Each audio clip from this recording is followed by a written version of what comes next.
Okay, welcome to the stream today. And as I was saying yesterday, we're going to be trying to do a series of these every day for a little period of time, see how that goes. Today, we're going to be talking a little bit about the fat effects, which is one of the more recent additions into Logic, part of the acquisition of Camel Audio. It's a great tool and one I haven't really made that many videos about over the past few years. So it's one that I use and then I don't use, I use and then I don't use, partially because I still have some of the more traditional workflows that I'm used to. And but it's like one that I really like. I think that there are some specific times that you would use it and so forth. So that's what we're going to be talking about a little bit right now. And if you have any questions or anything, as always, these morning streams are also Q&A time. So I'll make sure I reiterate that when some more people jump on. Okay, so we are working with this. Let me just deactivate it. I've already got a channel strip in place for this bass sound. Let me push play for a moment.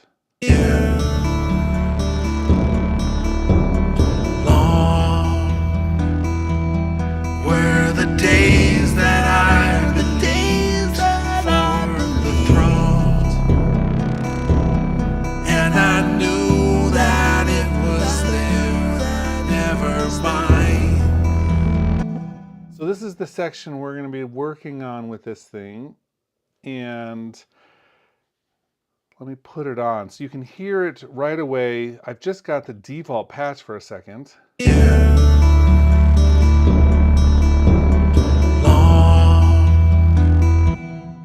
Automatically, it like beefs up the bass a lot. So let me go through the interface real quick so you can see what we have here. In case you've never used this plugin before, we have all of these different modules. In fact, when you go to load this up, it's under multi-effects, and we have fat effects, remix effects, and step effects. And part of the reason why it's called multi-effects is because it has, filters, distortion, modulation, compression, bass enhancement, limiting, pretty much everything you can think of, plus a really decent matrix for doing some real-time changes of things. So as you go through each one of these things that's a different unit has a little power button, so you can turn them on or off. And then on top of that, say you're like, you know what, I really feel like I want to compress this before I do the rest. You can come down to the bottom and move compression first in the order. So they're actually, you can go through this and change how you want things to be ordered for the whole thing. It's really kind of a slick interface. It's not my favorite color scheme, kind of this brown and orange. But I mean, it has good contrast, and if you blow it up, it does have one of the interfaces that's scalable, at least. So it's relatively easy to use. It has a lot of depth. For instance, Distortion unit all by itself here has 3 different engines, and you can choose between 11, let's see, 1, 2, 3, 4, 5, 6, 7, 8, 9, 10, 11, I was right. Different options, from bit crushing to soft saturation to tubes to grit to dirt to downsampling, exciting. So you have a lot of different things, even though you just have 3 of them. There's lots of options in each one of those. And I believe those are all just the same. It's just 3 different slots for all of the same 11 to go into. With these, one of my favorite things to do is because I think that most of the time, sure, we can make some basic changes to something, but it's when there's some movement that you're really going to get some cool stuff.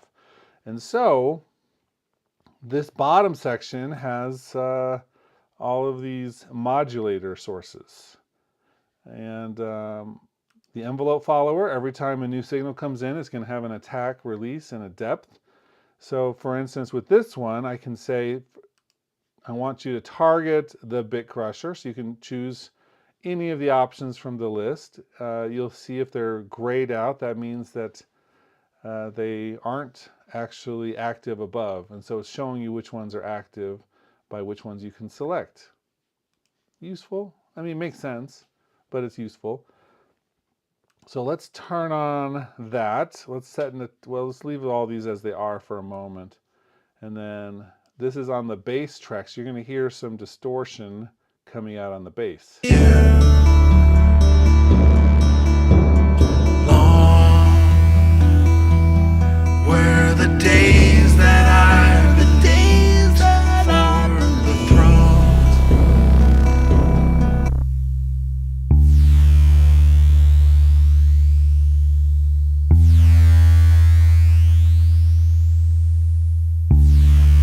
So you can get a really cool motion with that bit crushing happening there. And so we can slow it down if we want to by increasing the time,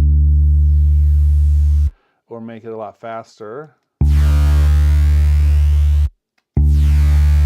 And then adjust the release so it, as it's going down, it's slower as well. Or we can make it go all the way up with the depth. It's like we just blew that out a little bit.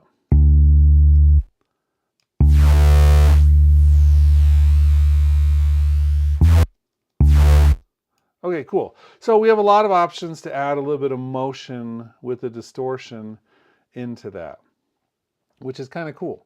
Let's turn off the enveloper and do the same thing with an LFO. You'll see with my rate of a half note, the depth of 22%, that it's just going back and forth here a little bit. So it's like a little bit of distortion vibrato.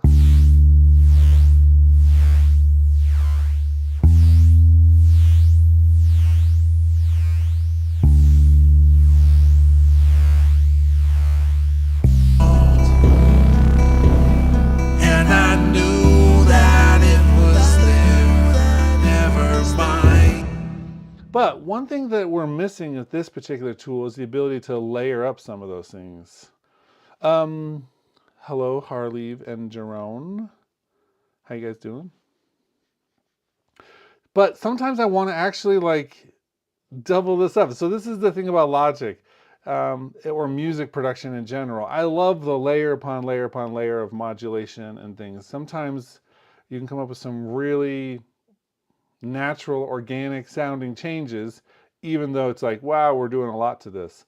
And so one thing you can't do is I can't go to the second LFO and have it add in exactly to the first one. There's a weird competition thing. I can't exactly do it. Plus, it's doing this modulation layer over the knob instead of moving the knob itself, which occurred to me when I was doing that the first time. I thought, you know what, if that's just doing a modulation addition, then maybe I can use one of our MIDI effects to move the actual knob itself.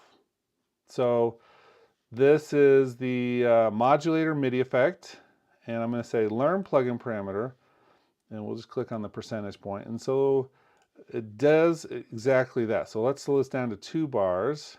So now the knob is moving and the modulation layer on top of that is moving. So then we just lower the output level so it's only doing a little bit, and we push up the offset to wherever we want it. So now we've got this one motion of it going up and down, but it's squiggling back and forth as that's happening. So that's actually, I think, in some ways even cooler.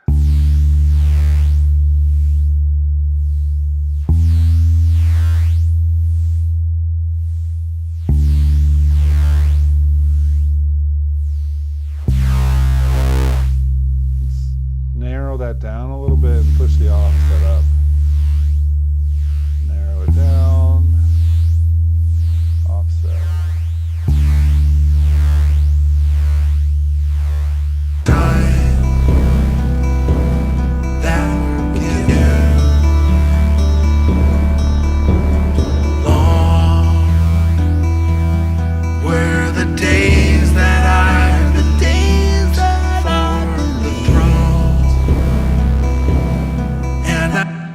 we can even slow that down more if we want to, over 4 bars, just to add some of that real subtle motion.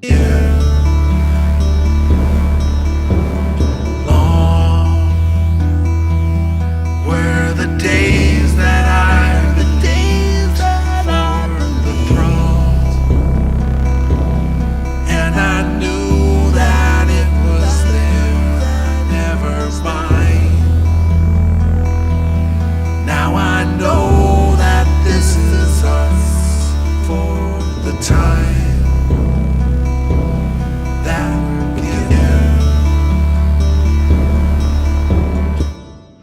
I mean, that's a pretty cool sound, and there's just the right amount of motion in it to do something. I think that I don't think we do this enough. I think that too often we're just like setting parameters and letting them kind of sit there, but we can add a lot to things. And I think, frankly, when you're doing a lot of virtual instruments, meaning sampled instruments or synthesizers or model instruments, that one of the things that's often missing is this sense of motion in a way that you can't really always put your finger on the pattern, because it's a human playing, the acoustic instruments, or say you have like a string player. It's like they're going to be playing that in a way that's unique. You can't really predict it because the human part of that is going to be changing it. When we do something like a fake stringed instrument, a sampled one, or a synthesizer, if your brain can figure out the pattern to the sound right away, then you're going to be able to, as an audience member or listener, you're going to be able to tell that maybe it's not the real thing.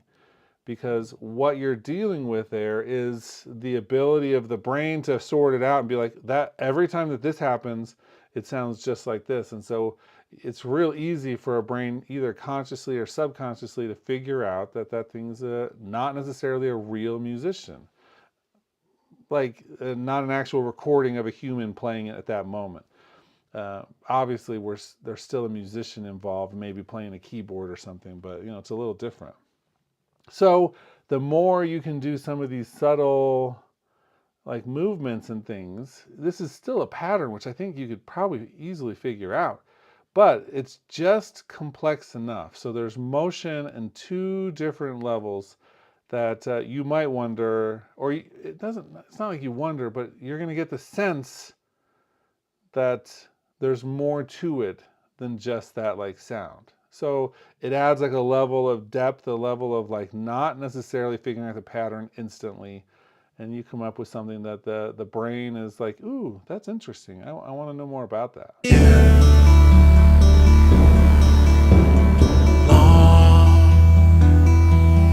were the days that And if you want to do more, then instead of doing this repetitive thing, we could use more of a sample and hold function, smooth it out, and then this thing is going to move all over the place without any pattern exactly.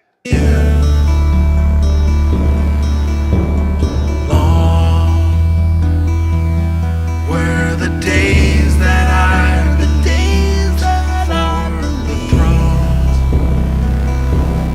and I knew that it was there, never mine.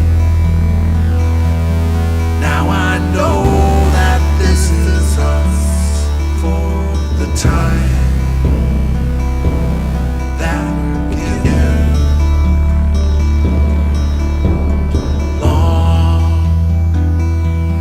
were the days. And so then with that function, it's more of a randomizer. We would call it a sample and hold from the old synthesizer days, when you send noise into a circuit and it's sampled at various moments. And every time, because noise has random, signal levels at each moment. And so if you take just a sampling at a certain amount of time, you're going to get a different reading at each one of those times, and so you end up with a random signal. So that's while they don't have names on here. That's what we would call it as sample and hold or randomizer. But that is really useful. This is one of the, there's a few places where you can do random in Logic. This is one of the main ones. On this particular modulator, it's really good at random. And so that brings in that, that different color into what you're doing. Kind of cool. Okay, so that means with the fat effects that I'm already not planning on using this, this effect all by itself ever. Because I can't do layer upon layer of different modulations.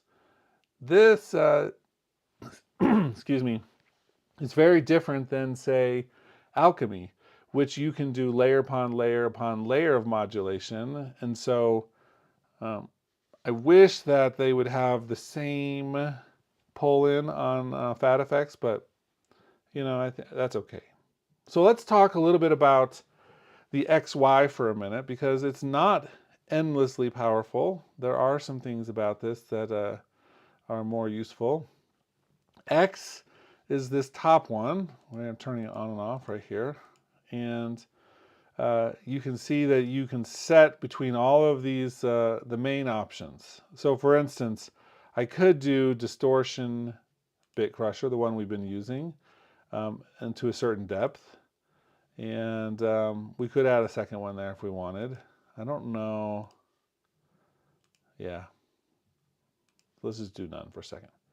And then Y, we'll leave at the bandpass high cutoff at a minus 75 depth. So now, as I do these, you'll see it jacks over what this modulation line is. It extends down all the way now, even though the white dot is only doing a little squiggle based on the LFO settings, but the entire blue line shows you what this is going to do for you. So let's maybe go into a negative here, which means I'll turn it all the way off if I go to the right. And it'll go back to normal with the left. So if there's ever a time I want to like disengage this bit crusher, then I just pull this over to the right, right? Cool. And if I go up and down the bandpass high cutoff, that'd be this thing right here. It's not showing us a blue line, but it's still doing it.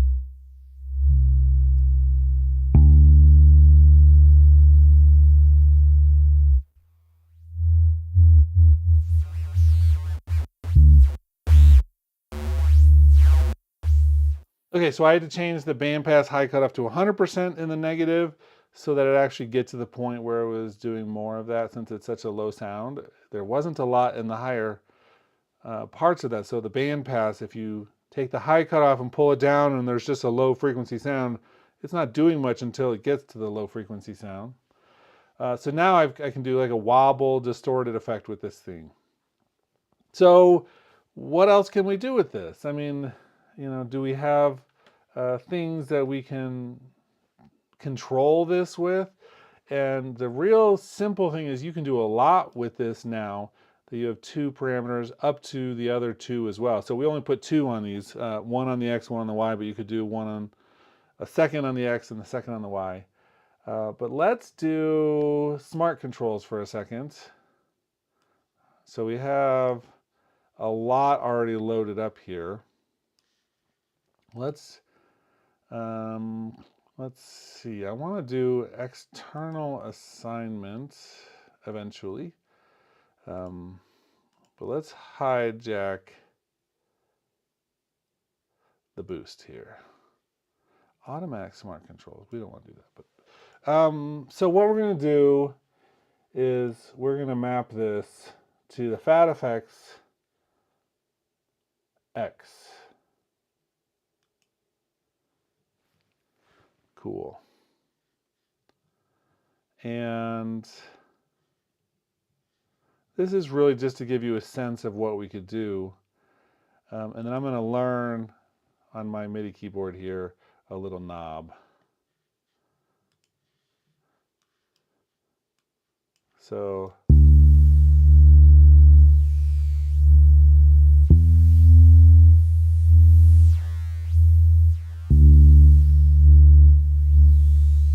now I've got a knob that's on my keyboard, which is controlling the X portion of this. If I had a joystick, one of my other keyboards in the other room has a joystick. I could do a joystick to control this. So you can use the smart control system to really easily map a bunch of external instruments and stuff directly into this. So if you're performing on stage and you're using Logic, besides being totally insane, this could be a way to give you some more performance controls. It could be that in the studio you just want to be able to do something more with a tactile interface, and so you want to put some of these things on knobs or faders or joysticks, and so you can do it that way. But really, the sky's the limit with that. The other thing we can do, now that we have these mapped onto there, we could do another modulator. Dun, dun, dun. And this one's a little trickier only for one reason, which is it's like you have to be able to get to both of those. Sometimes it's hard to get to the Y parameter, but I can now have this thing jump around like this.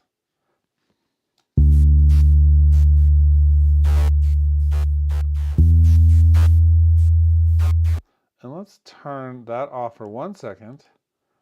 Modulator again. This one, learn plugin parameter. And no, it's still, so this is one thing I've had a struggle with.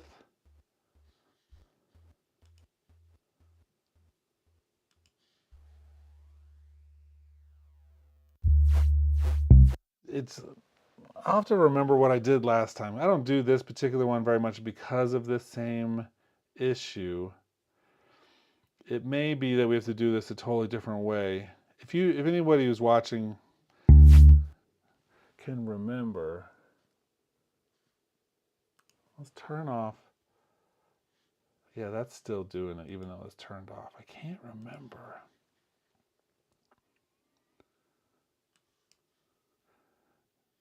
There's a way. I'll have to go back and figure that out. To get it to the Y, to be able to do Y. So this is a huge problem, I think, with this whole system.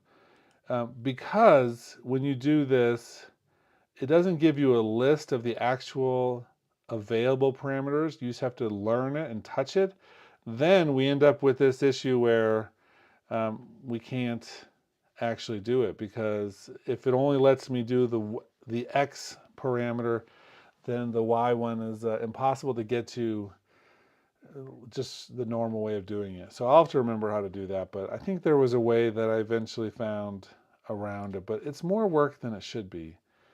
So let's turn that one off. So we can control a lot with this, and now that we have the other parameters on this, then we're able to make multiple things happen all at once. So we have all of these different modules. We have all of the different modulators down below, and we have the XY, which allows us to do that. I mean, this is like a souped up channel strip in many ways. The fact that we have some sort of EQ, which is it's not like a parametric EQ, so it's not replacing that. But we have this, the bandpass and the filter, and then we have the compression. It is, moving towards a creativity bandpass or a creativity channel strip rather than just, a collection of random things. So this is a great thing you can put on. If you're looking for quick tools, so I would say efficiency, because there's nothing in here that you can't do a different way in Logic. That's probably why I don't use it all the time. It's just because there's a certain amount of I can do this in other ways. But every once in a while, I'm looking and I think, you know what, there are some really interesting presets. There's not a ton. We could certainly use more of these, but these give you a good sense of it. So, bigger bass, bright dirt, dirty tube wobble, filthy strings, funk follower, lo-fi, resonant. I mean, some of those you could think, oh, that could be interesting. Some stuff for drums, kick destroyer, kick fattener. If you're looking for some extra stuff, then this, really could be kind of a cool thing. We have some rhythmic stuff. Let's do a swelling pulse. This is going to be similar to what I was already doing, but let's turn off my modulators.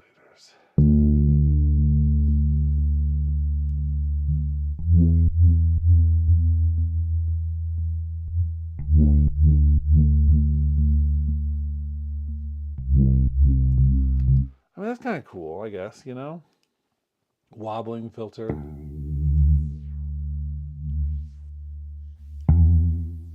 Yeah.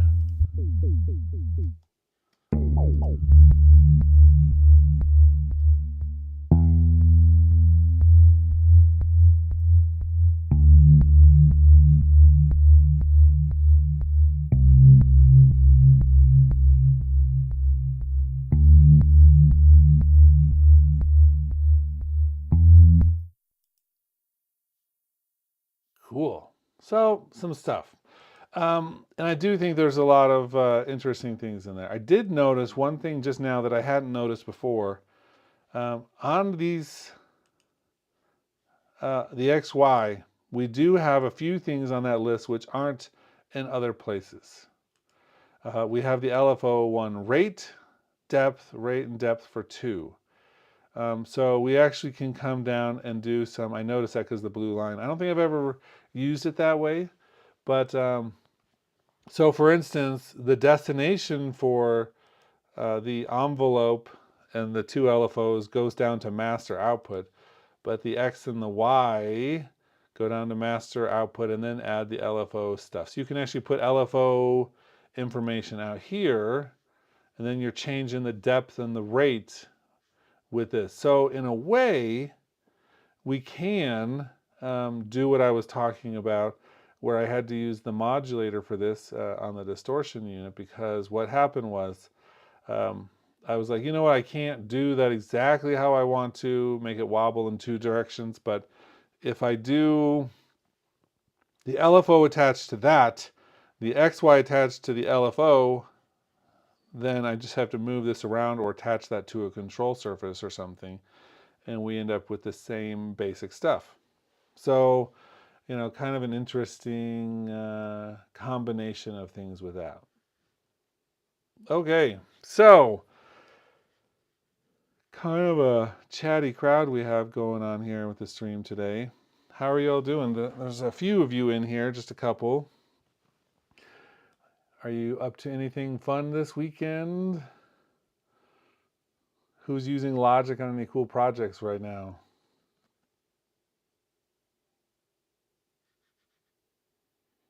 Oof.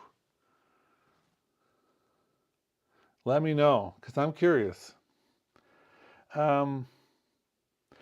So our daily thing is going to be similar to this. When there's big news, we'll talk about it. When there's not, I'm going to do demonstrations. I think Fat Effects is one of those tools that doesn't get enough cred, doesn't get enough attention or usage, but I certainly think that there's a lot of power here. It is, I don't know.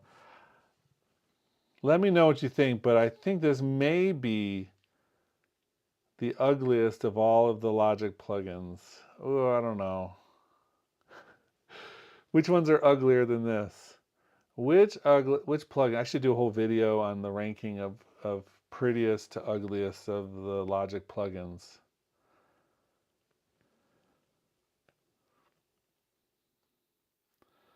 You're looking for multi-track vocal recording for rehearsal purposes. By multi-track, do you mean multiple people all at once? Or are you talking about one person that you're, doubling up over multiple tracks?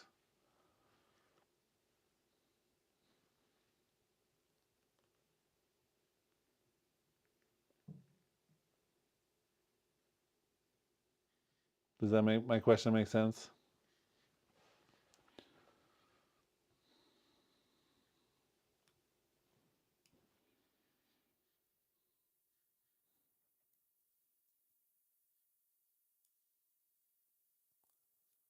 One person singing all voice parts. Okay, cool. And I actually do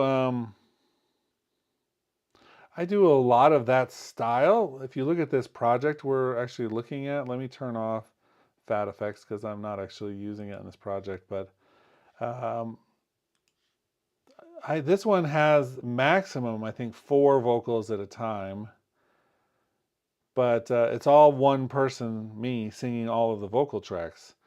And so I do a lot of takes for each one. So this one, like this one still is in a take folder. There's only 3 takes there, but that's an example. And then this one has 6 takes. And just to get the parts how I want them. And so that's a lot of what I'm doing is not necessary for rehearsal purposes though, but I do a lot of this for the actual final tracks. So different, certainly different style than what you're talking about, where you're saying it's the 4-part vocal pop jazz pieces. But the principles would be the same, I think. You need to figure out which part you want to do first. Usually it's the fundamental harmony parts, and then you just layer the other ones on top until you get them right. I would most likely do the bottom and then the top part and then the middle, the more harmony parts in the middle, just because I think that the harmony ones are the ones that need to fit into the chords rather than lead the chords. But cool. So I mean, it sounds awesome to be doing that. The one part, since there are rehearsal purposes, then it would work. Most styles like that don't work with one person. You need different timbres, obviously, for each of the parts, but still, I mean, Logic is really good for that in some ways. I think you do it in most workstations, but the take folders lend themselves pretty well to it. The other thing you could do, and I wonder if I'd be able to demonstrate. I don't know if I can with my live streaming set up the way it is today. But one thing you could do is when cycle is on for audio recording, then you can say create tracks and mute.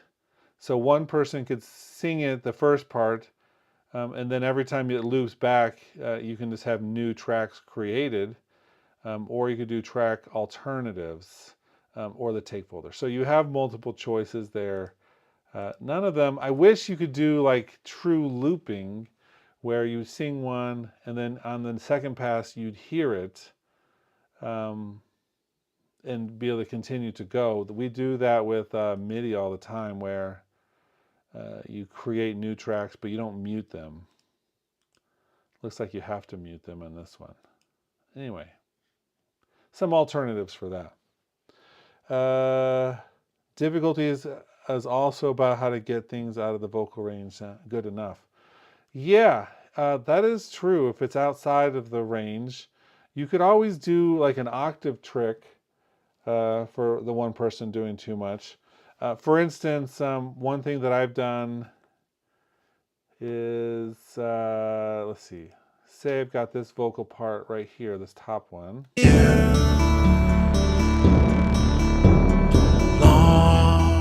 So what we do is, one of the tricks that I've seen that it works really well is if we transpose this up an octave, which sounds weird because it's going to be like Mickey Mouse, right?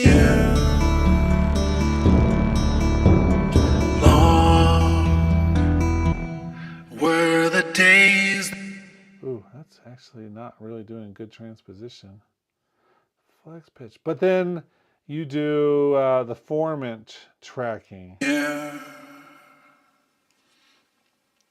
Long.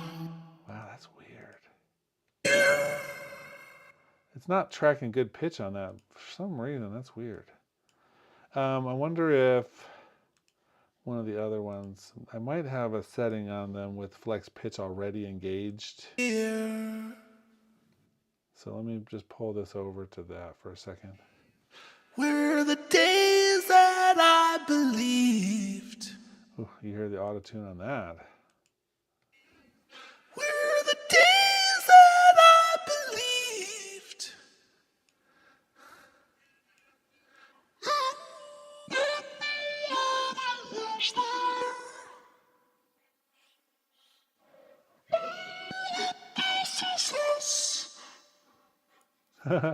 Okay, so that's a bad example. But what you do is you pitch shift the whole thing up, and it may not even be with the transpose there, but I'm going to try this with, let's go back to the first one for a second, where you do this with, for instance,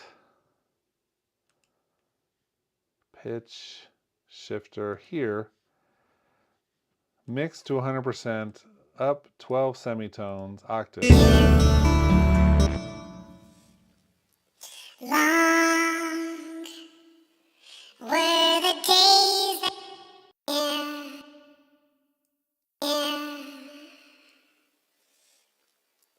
long. Oh, that's not making a difference at all. I wonder if that's, if I'm on the right, no, I'm on the right track. Something is off with that because when I moved those things around, it wasn't actually, I'm not hearing a difference. So I wonder why that's not making any changes. Anyway, so you change that voice up and then you can use the format shifter to pull back down, and then you end up with something that for rehearsal purposes could be perfect. Not, well, not perfect, but better than somebody who's singing outside their range. Anyway, FYI. Saw a recent AI vocal app where you could sound like someone else. I wonder if something like that would work with singing. Maybe.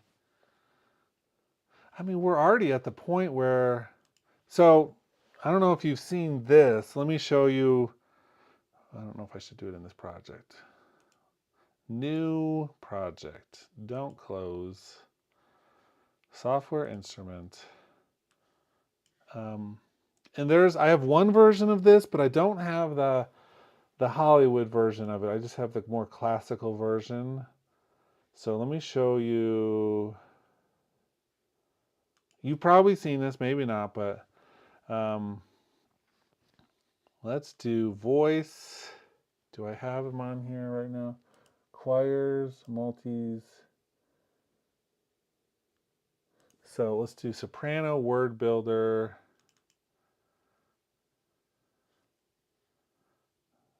Okay, should be pretty fast to load up. Go up an octave. Let me make sure you can hear this. Yeah, it's there. Okay, so cool. So we have the word builder here. Browser, mixer, player, word builder. So we're going to use English for the moment. Hi, I think this is cool.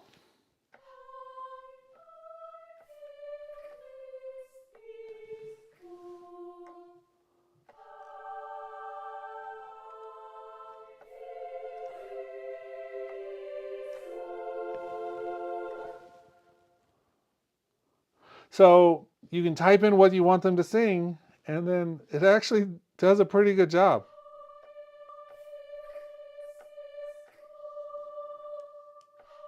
Let me push this up just a little bit. It's probably soft out there.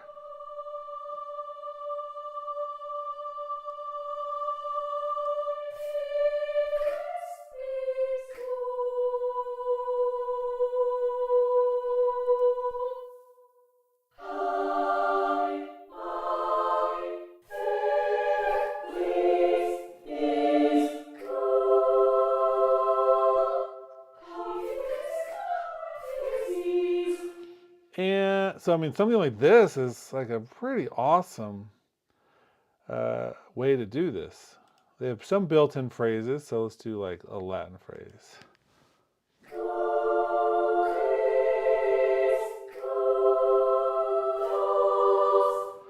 And different voices, which is nice. So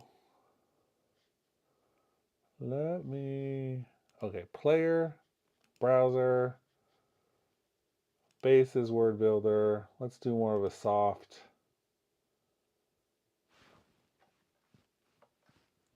Down.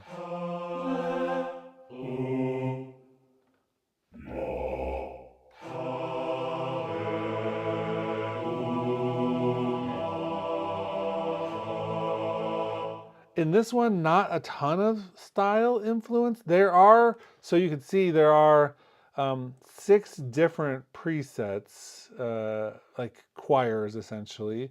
And some of them are going to be like vibrato, full, no vibrato, hard, dynamic. I mean, so there's like a little bit of stuff here. And then the way that you sing, you can definitely, there's 3 different systems here. Votox, which is the EastWest original language that they made, the way of like, it's kind of like phonetics, but their own. There's phonetics, and then there's like just the English typing. I've never actually bothered to learn the phonetics or the Votox versions, but that's okay. So sometimes it's like, if I'm saying I, I'll type out the word I instead of the letter I. But here we go. My channel is the best.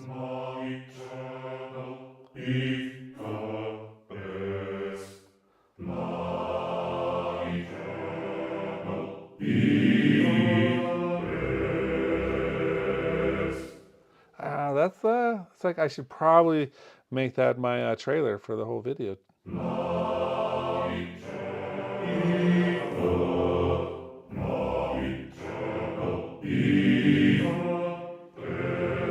And if you want, for instance, to have this split up, you can say chan,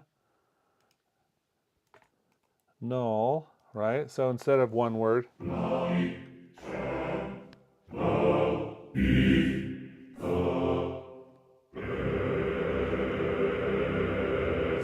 it's too dense of a chord for that low, but.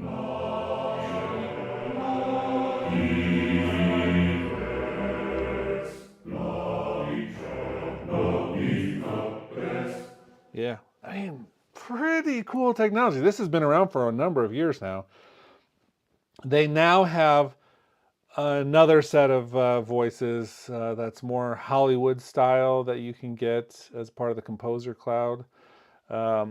And I think for some things it's better, but for many things this is enough.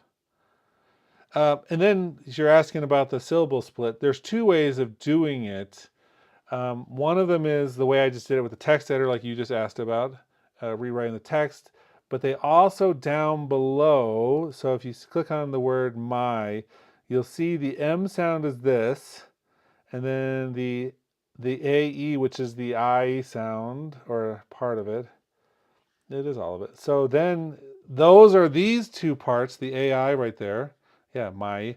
I can actually change the volume of the two parts together. I can change how they are fading across each other. You have a lot of flexibility. This is this specific one. Let me get out of this so I can tell you the exact name. It's called EastWest Symphonic Choirs Platinum.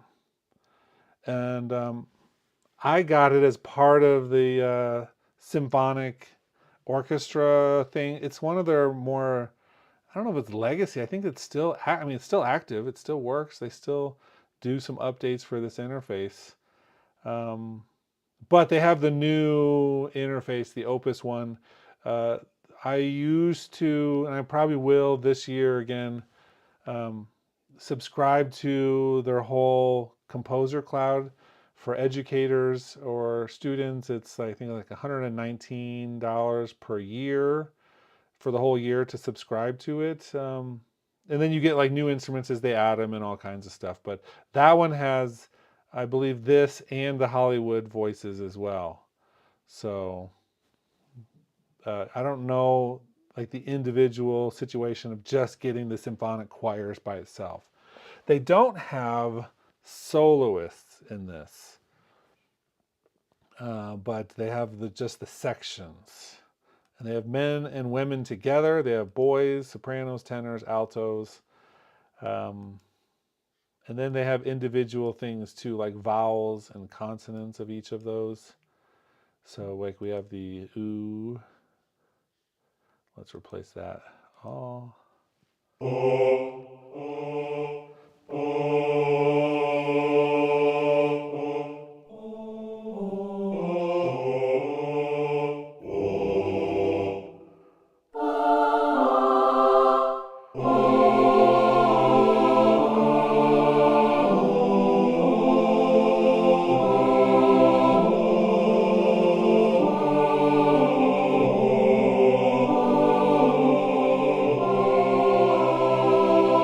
Cool.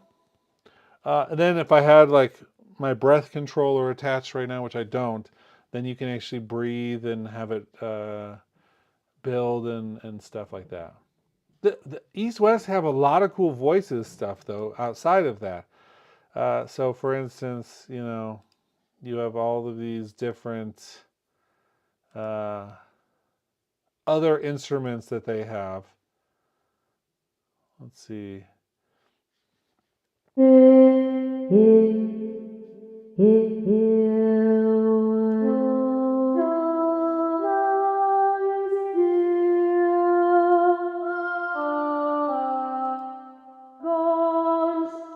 So that's the voices of passion.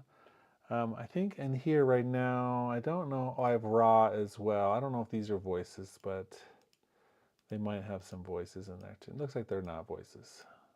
I don't use raw all that much. Every once in a while, I find something in there that I want. But Europe, let's see, bowed, hurdy-gurdy, wind, alpenhorn, replace. So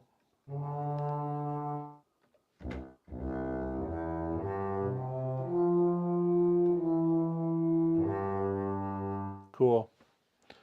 Lots of stuff. Well, any other questions? I know that we've had kind of a small group this morning. I don't know if this time is going to be the best time for streams or not, but we're going to give it a couple weeks and do some stuff.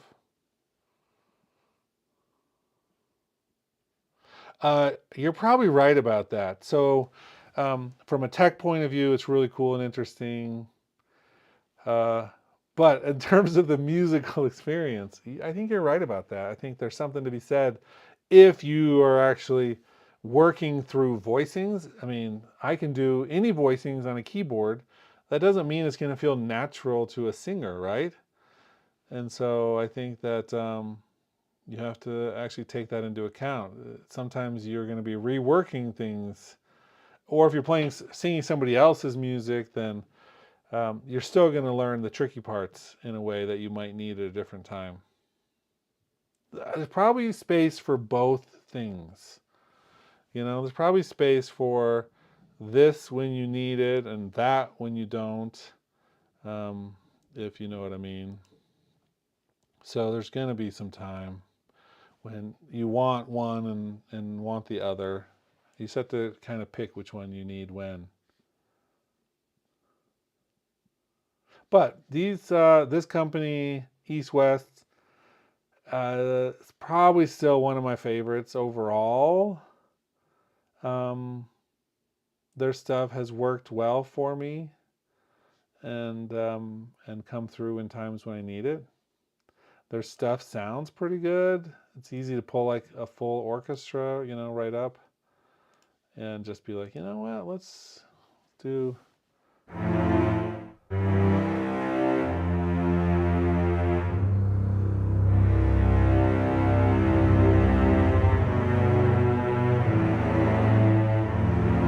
Or you can just go down to every single individual part of every single instrument in there. So different things for, you know, different situations.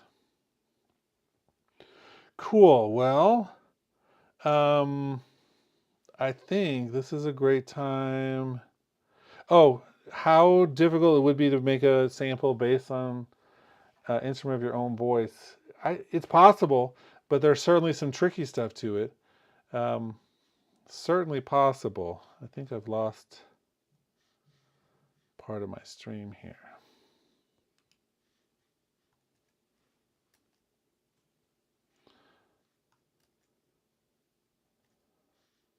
I don't know what that's all about. We'll figure it out. Anyway, I think that there's some stuff you could do with that for sure. I'm going to end the stream. Thanks for asking a lot of questions. That was actually a good conversation.